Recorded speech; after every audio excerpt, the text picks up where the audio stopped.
this lecture, we are going to see another random process, namely Gaussian random process and white random process. All of us are very familiar with this word Gaussian. The minute we say Gaussian, what comes to our mind is actually normal distribution. So now, related to it, what is this Gaussian random process? Gaussian random process. Let us discuss this in detail. A process x of t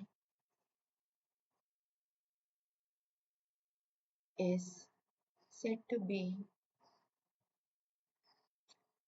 I just make it as GRP, Gaussian random process. So is said to be a Gaussian random process if for any finite set of points, say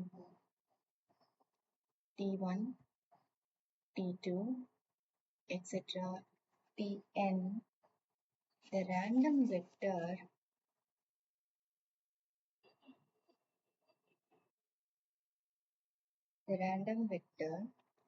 x of t1, comma x of t2, comma etc., x of tn follows a multivariate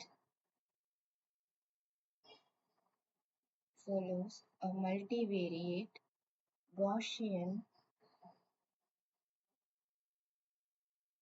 normal distribution. So this is how we define our Gaussian random process. The first order probability density, looking into its characteristics, the first order probability density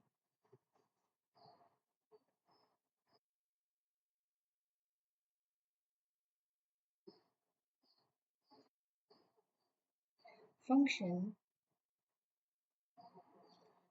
describes, so this is our criteria here, it describes the distribution of x of t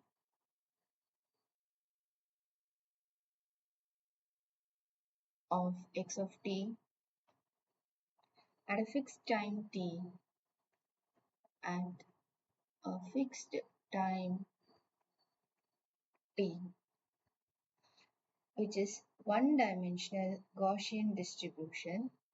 So this is a one-dimensional Gaussian distribution.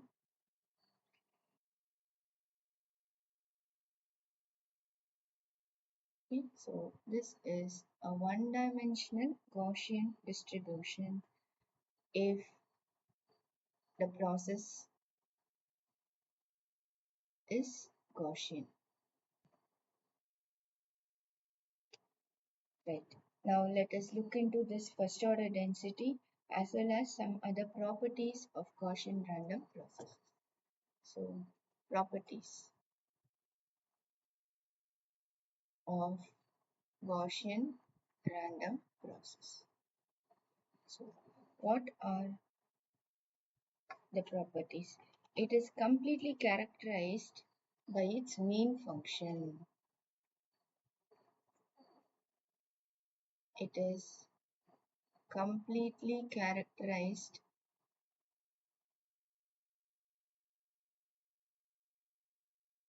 by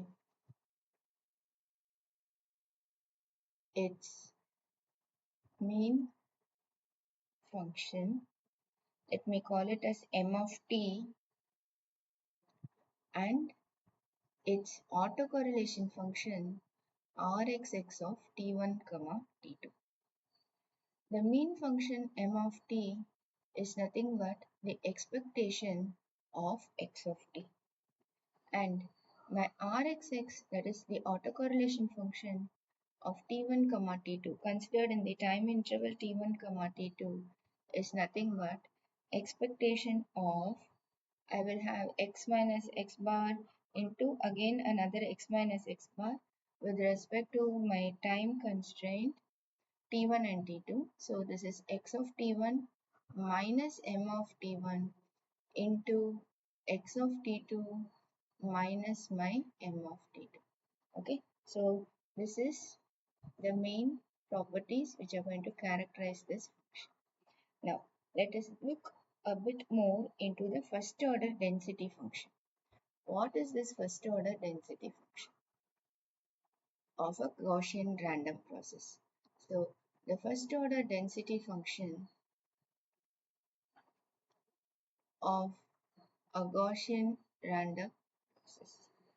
Okay, x of t of a Gaussian random process x of t, it follows a Gaussian distribution. It follows a Gaussian distribution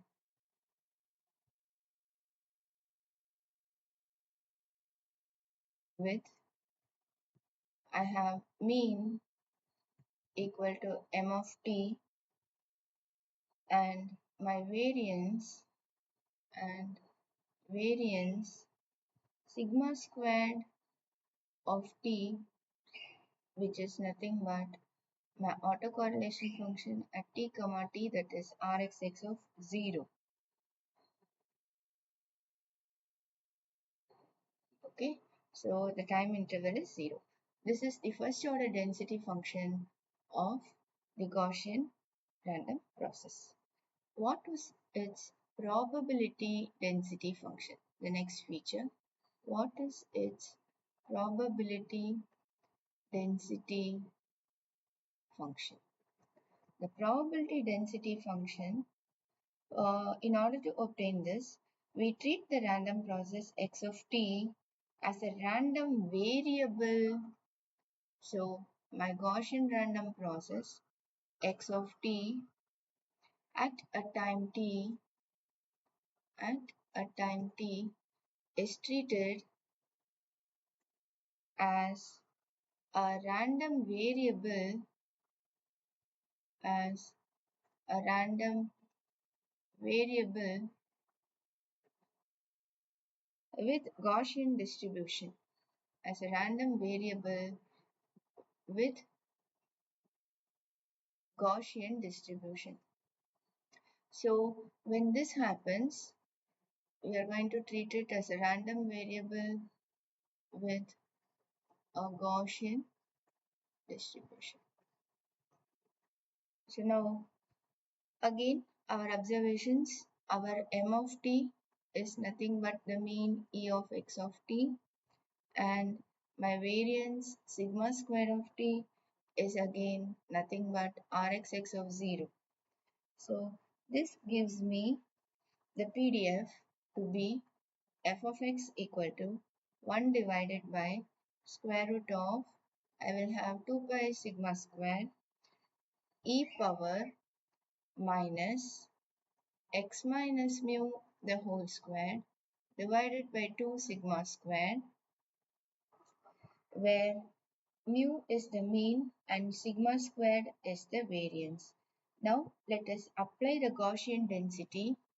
Now apply this Gaussian density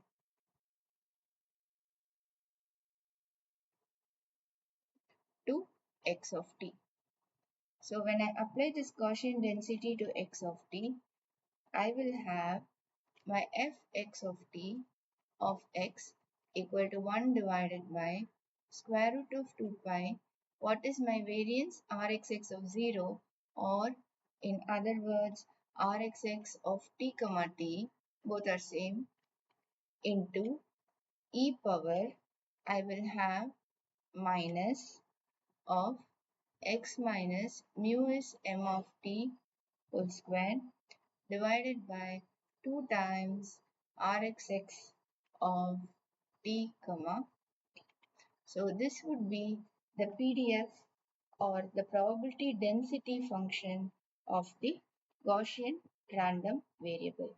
Now this derived density function shows that for a time t, the first order density of a Gaussian random process is simply a normal distribution with mean as m of t and variance to be rxx of t comma t or rxx of 0.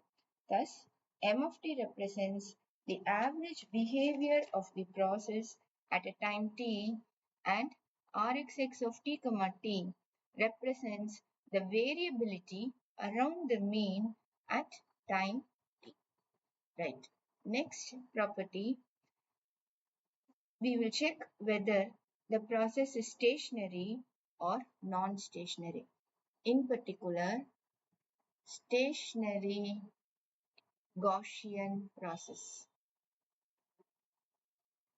Stationary Gaussian process. This is our interest. If m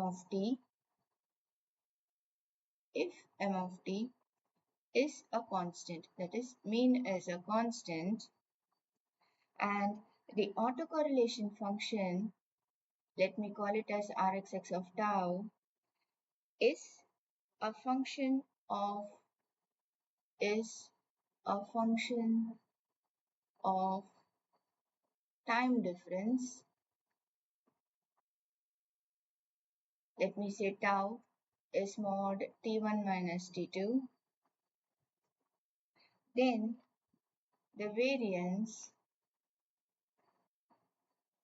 remains a constant.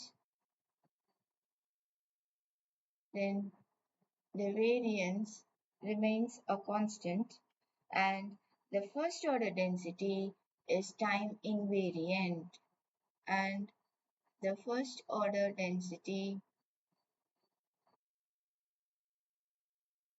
is time invariant.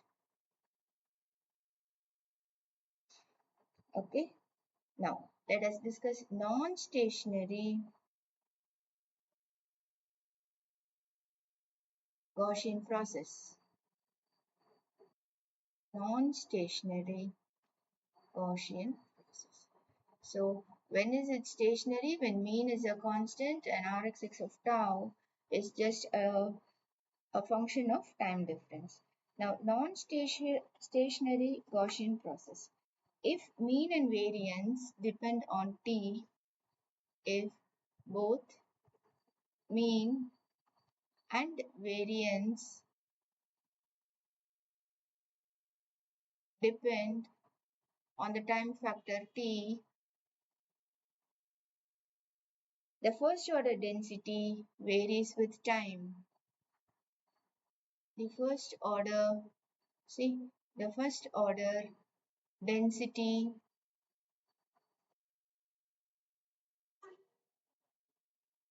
varies with time, and so since the first order density varies with time, we say that the process is non-stationary. The Gaussian random process is a non-stationary Gaussian process.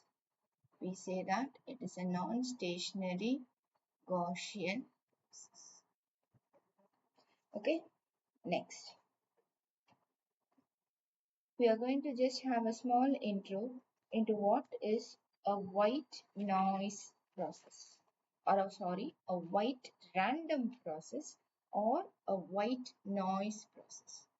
Alright, so what is a white random process or a white noise process? This we will see in the next video. Thank you.